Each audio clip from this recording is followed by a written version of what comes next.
Bienvenidos estudiantes a esta clase magistral. Hoy vamos a hacer algo apasionante. Básicamente nos vamos a poner la gabardina de detectives. A ver, es súper común leer titulares sobre el gran descubrimiento de un manuscrito perdido, ¿verdad? Pero rara vez nos cuentan el cómo, es decir, el riguroso proceso forense que hay detrás. ¿Cómo logran los investigadores, ahí metidos en los archivos, confirmar que un fajo de papeles viejos es un tesoro auténtico y no una falsificación bien elaborada? Pues bien, tomando como base la brillante investigación del académico Ekaid Santacilia, hoy vamos a diseccionar paso a paso cómo se logró validar un misterioso documento del siglo XVIII. Venga, vamos a sumergirnos en esto. Esta es exactamente la gran pregunta académica que va a guiar toda nuestra investigación de hoy.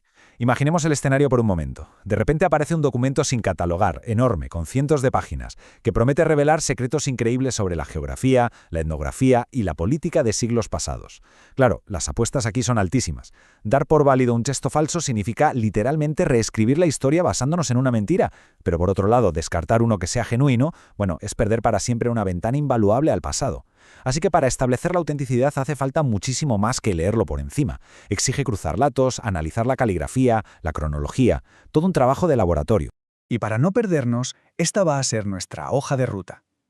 Empezaremos con el misterio del manuscrito, pasaremos al perfil del presunto autor y luego nos meteremos de lleno en las pruebas forenses, el análisis caligráfico, las notas marginales y las pistas cronológicas, para terminar con el veredicto histórico.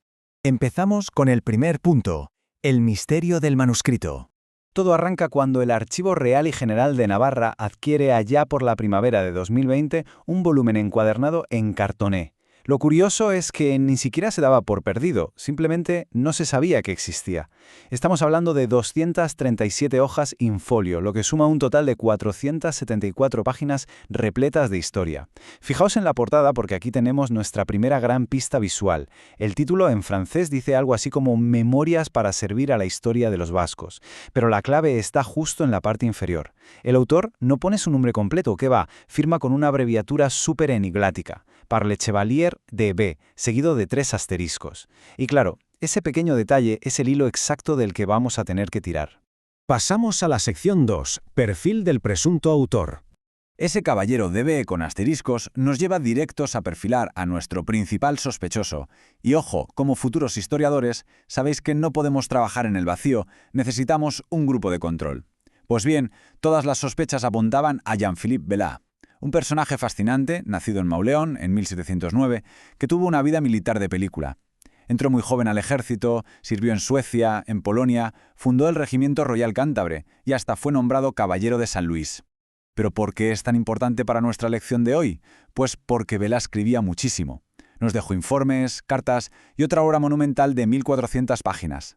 Toda esa montaña de papeleo, que está verificada y bien guardada en lugares como la Biblioteca Nacional de Francia, es exactamente la muestra de control perfecta que necesitamos. Ya tenemos con qué comparar. Vale, con el manuscrito sobre la mesa y nuestro sospechoso en el punto de mira, toca aplicar la metodología forense. Estos son nuestros 3 pasos. 1. Verificar la autoría mediante la caligrafía. 2. Analizar las adiciones y notas al margen. Y 3. Establecer la cronología para fechar el documento con exactitud. Sección 3. Evidencia número 1. El análisis caligráfico. Fijaos bien en este primer plano del texto principal. Esta es nuestra base para confirmar si fue él quien sostuvo la pluma. Como podéis ver, es una letra cursiva, muy menudita, apretada, pero bastante clara. A simple vista es súper ordenada y hasta bonita. Pero claro, aquí viene el gran desafío histórico. La letra de una persona no es una fuente de ordenador. Evoluciona, cambia con la edad, si tienes prisa, o simplemente dependiendo de la pluma que estés usando ese día. Para demostrar que Bellât escribió realmente esto, el investigador tuvo que cruzar esta caligrafía con otros textos 100% suyos. Y mirad qué interesante. A la izquierda vemos un fragmento de otro texto suyo y ¡madre mía! La letra varía muchísimo, es súper irregular. Sin embargo, a la derecha tenemos una carta formal que Bellât escribió en 1738. Cuando empezamos a cotejar el trazo, la inclinación de ciertas letras, las proporciones, las coincidencias son absolutamente abrumadoras. La letra menudita del nuevo manuscrito encaja a la perfección con la versión más formal y pulida de la caligrafía de Jean-Philippe Bellât. Primer misterio resuelto. Sección 4. Evidencia número 2. Las notas marginales.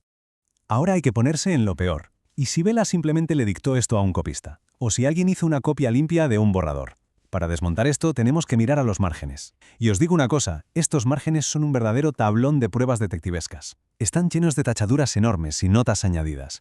Pero lo fascinante es qué dicen esas notas. Hay instrucciones directas que el autor se deja a sí mismo, cosas como ver el viejo manuscrito o para revisar. Pensemos lógicamente. Un simple copista al que le pagan por transcribir un texto no se deja notas personales para hacer futuras investigaciones. Esto demuestra sin lugar a dudas que estamos ante un documento de trabajo vivo, un borrador maestro que el autor mantuvo en su escritorio durante años. Sección 5. Evidencia número 3. Pistas cronológicas. Bueno, ya sabemos qué es y quién lo escribió, pero en historia el cuándo lo es todo. Como Vela tenía otra obra súper famosa, el gran debate era averiguar cuál de los dos textos escribió primero. Y la clave estaba escondida en la bibliografía. En este nuevo manuscrito, él cita un libro del padre Larramendi, del año 1729. Hasta ahí perfecto. Pero resulta que brilla por su ausencia el conocidísimo diccionario de ese mismo autor, publicado en 1745. Un diccionario que, por cierto, Vela usa muchísimo en su obra posterior. Por tanto, la ausencia total de referencias posteriores a 1729 nos dice a gritos que la redacción principal tuvo que hacerse, por fuerza, antes de mediados de siglo. Aunque os aseguro que el verdadero golpe maestro para fechar este documento estaba escondido en un rinconcito minúsculo de la página 139. Entre todas esas referencias eruditas del margen hay una pequeña anotación. Es un rastro directo de la mente de Vela trabajando en tiempo real. Es literalmente una cuenta matemática de primaria. 1753 menos 1679 igual a 74. Vale, ¿qué nos dice esto? Apliquemos la lógica. El texto principal de esa página está narrando unos eventos que ocurrieron, oh sorpresa, en el año 1679, pero en el párrafo no se menciona para nada el año 1753. Por pura inferencia lógica, Vela estaba haciendo cuentas rápidas en el margen para saber cuántos años habían pasado desde ese evento histórico hasta el año exacto en el que él estaba sentado revisando esa página, o sea, 1753. ¡Boom! Acabamos de anclar la revisión de este texto a mediados del siglo XVIII. Es historia pura congelada en una resta. Sección 6. El veredicto histórico. Llegados a este punto, después de todo este control exhaustivo de caligrafía, de leerle la mente en las notas al margen y de la deducción cronológica casi matemática, es la hora de emitir nuestro veredicto. Y la conclusión es irrefutable. Este manuscrito es un documento primario espectacular. No es la copia de un secretario. Fue redactado, corregido y tachado del puño y letra de Jean-Philippe Berrala a mediados del siglo XVIII. Por lo tanto, acabamos de confirmar que es el precursor directo, el verdadero laboratorio de ideas temprano de su gran obra posterior. Las pruebas son impecables y, francamente, esta metodología es el modelo a seguir perfecto para cualquiera de nosotros que quiera investigar en archivos históricos. Y así cerramos el círculo de este análisis. Validar la obra de Vela nos deja con una reflexión bastante profunda. Pensadlo bien, un volumen de casi 500 páginas, absolutamente vital para entender el siglo XVIII europeo, ha estado durmiendo en la sombra durante siglos. Ha pasado de bibliotecas anticuarios, esquivando el fuego, el agua y hasta los ratones, hasta llegar a nosotros hoy. La historia no es algo estático, que ya esté todo en los libros de texto. Está ahí fuera, esperando pacientemente en cajas de cartón sin etiquetar. Si un método riguroso pudo rescatar esto de la oscuridad, ¿qué otros secretos alucinantes nos estarán esperando en los márgenes de documentos olvidados? Queda muchísimo por investigar, equipo. Ha sido un placer compartir esta lección. ¡Hasta la próxima!